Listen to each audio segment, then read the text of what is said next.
how to draw a use case diagram. So let us discuss on this very important topic. So use case diagrams are considered for high level requirement analysis of a system.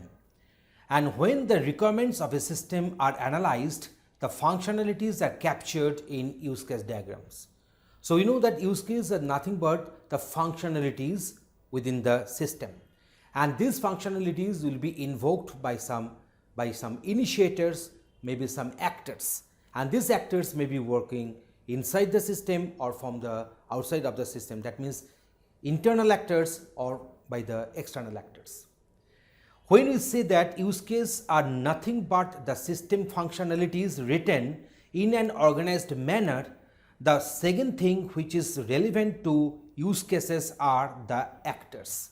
And actors can be defined as something that interacts with the system, and actors are nothing but the use case initiators. So actors can be a human user, some internal applications, or maybe some external applications. As I told you that actors may be working internal to the system or external to the system. When we are planning to draw a use case diagram, we should have the following items identified. So before going for the use case diagram drawing, so following items are to be identified at first. Functionalities to be represented as use case. Actors are there. So who are the actors? They are to be identified, and relationships among the use cases and the actors. So use case diagrams are drawn to capture the functional requirements of a system. After identifying the above items, we have to use the following guidelines to draw an efficient use case diagram. So here we have listed some guidelines which are to be maintained while drawing the use case diagrams.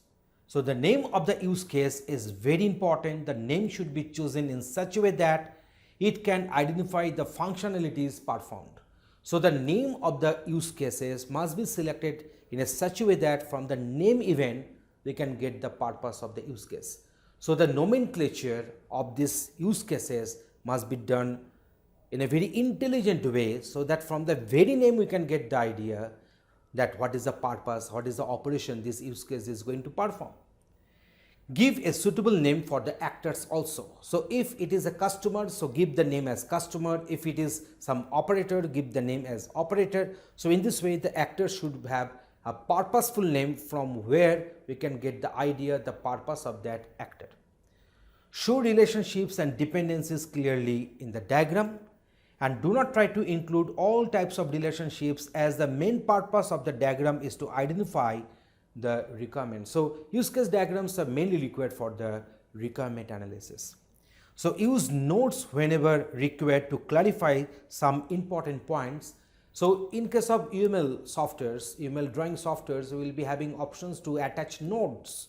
So these notes will be attached with the actors, maybe with the use cases, to put some documentation for the more clarifications and put some extra information if I require to do so. So that the requirement analysis will be complete and system design from the use case diagram will be easier for us. It will not be a challenge. So in this way, we have provided the required guidelines to draw one use case diagram. Thanks for watching this video.